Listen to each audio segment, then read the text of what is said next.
Hello, my name is Travis Newbill, and I'm here with Susan Piver, who I think kind of needs no introduction, but just in case, is a Buddhist teacher and best-selling author, and is the founder and lead teacher at the Open Heart Project, which is an online meditation community that last time I checked had more than 20,000 members, and maybe if it's even more. Susan can correct me. Susan's also coming up to Shamala Mountain Center this spring, March 13th through the 21st, co-leading Open Heart, Clear Mind, a week-long meditation retreat, co-leading that with Kevin Townley. And yeah, this is in its third or fourth year, something like that. But yeah, thanks for coming on for some discussion today, Susan. Yeah, my pleasure. It's always good to talk to you, Travis.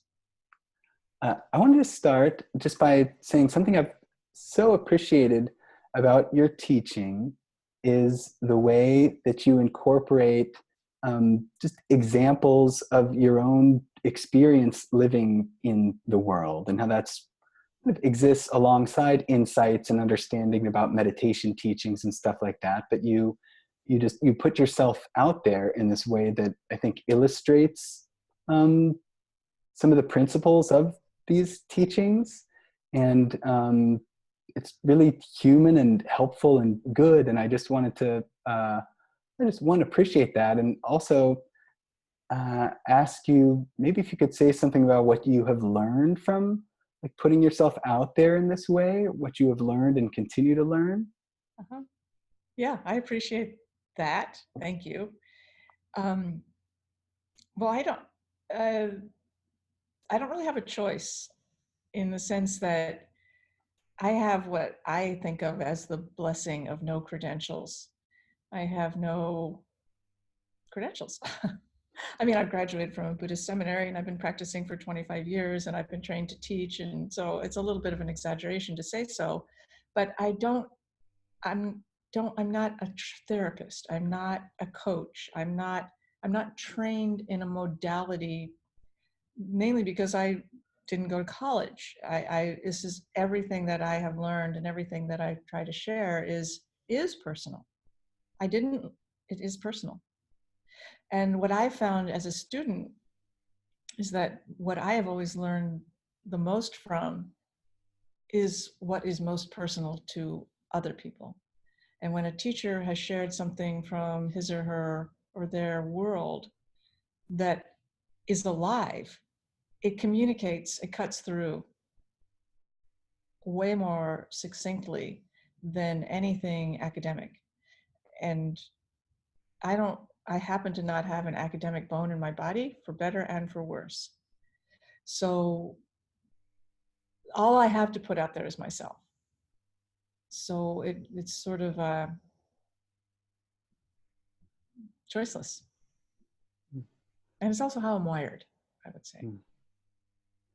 And I know that that's what you're describing. I've learned reading what you've shared about your life in these ways, and often it just illuminates or brings to life something about the meditation journey that we're on. Is it the case that that you learn what the little nugget might be as you're writing about it, or do you have some sense of it beforehand?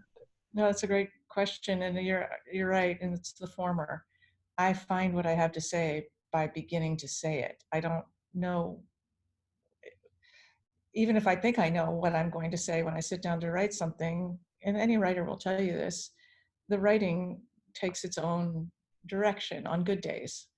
And I discover what I have to say once I open my mouth, but I don't really know before that.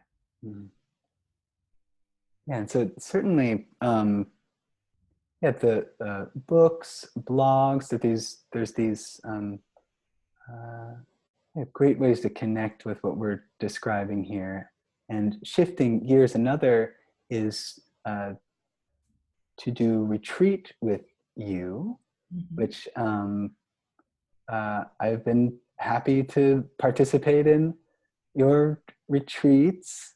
And one of those is a writing retreat that we lead every winter at Shamala Mountain Center, and that's kind of, we could have kept talking about writing, but the meditation retreat, the solid, this is a week-long retreat that you're leading, and I imagine your relationship to the question of like, what is the value of retreat, or what comes out of retreat, or it's difficult enough to get a daily practice going maybe, and valuable enough, but like, what is the retreat space? So I imagine you've responded to this question throughout your time teaching, but I wonder what you may have to say now at this point. Yeah. Well, anybody who's been on retreat already knows the answer. Mm-hmm. And anyone who's not been on retreat will hear my answer and think, I don't know about that. But if you've been on retreat, you know that it sets something in motion that is profound and somehow goes beyond our conventional ideas of what our practice should look like, what spirituality is about, what retreats should or should not do. We let go on retreat, and we let go day after day, hour after hour, into the wisdom that surpasses our conventional mind. So people will say, go on retreat because it will help you do this or that. It will help you be a better leader. It will help you manage pain. It will help you be less stressed. And all of those things could be true. But really what it does is it is like a knock on the door of your wisdom mind. And your wisdom mind just says, oh, I've been waiting for someone to ask me a question. Here I am. And that's a little too pat. But I have found in myself and in students that we don't really learn through thinking about things or analyzing them or understanding them even. The deepest learnings come through in a space of receptivity when you make room for them. And then understandings arise. What meditation is called the practice of insight. It's not a coincidence. And that insight doesn't come from going, I wonder what that means. It comes from sitting and resting your mind and being with yourself as you are. And then something, according to 2,500 years of Buddhist history, not according to Susan Piver, something opens up, and we don't know what that something is, but it's very worth finding out. I think something I remember when I leave retreat and return from retreat is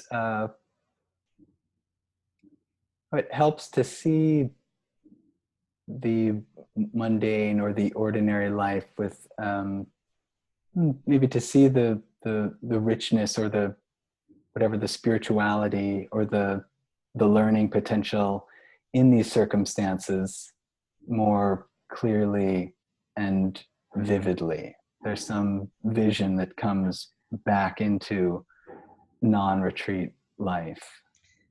Yeah, it's true. It's funny, at the end of retreat, people often say, and I myself have said this too, this is all fine, but now I have to go back to real life. And my answer is always, this is real life. That isn't. This is the real life, because like you say, Travis, you're seeing things more clearly, experience has a more vivid quality, and you're more awake in general. So this is the real life part. Mm-hmm. Yeah, and interesting how that, I'm thinking of the example, thinking back to where we started our conversation, your life examples, and you describing feeling claustrophobic in an elevator in some of your writing, and then deciding that you will actually just open and ask the person beside you to talk to. This is such a like vivid and real sort of human example that you shared, and it's also such a like I think I know how to do something like that from being in a retreat container where I know what those little barriers to actually just being vulnerable with a person for a moment are. And so some potential to like the elevator might turn into real life Right. out of what you learned from a retreat Yeah, experience or something like that.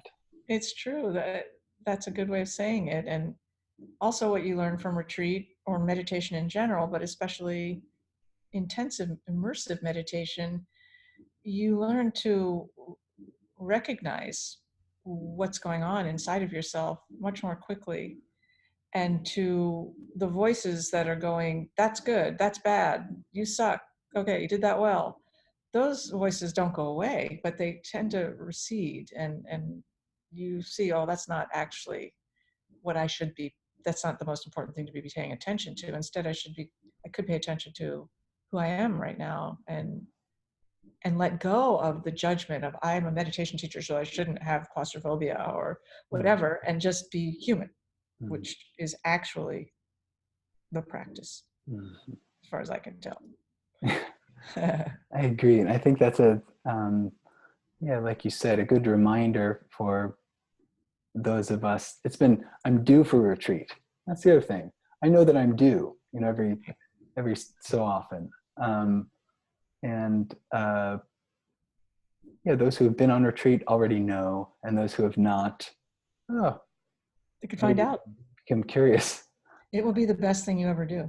That's Mm-hmm. what my meditation teacher said to me when I said, should I go on a long retreat? He said, it will be the best thing you ever did.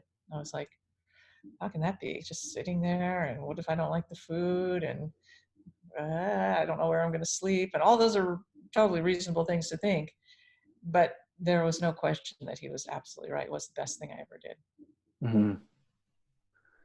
Yeah, and there's even so much, there's the retreat itself with the structure and the bells and whatever. And then there's just kind of there's plenty out there about just how helpful and healthy it is to be out in nature.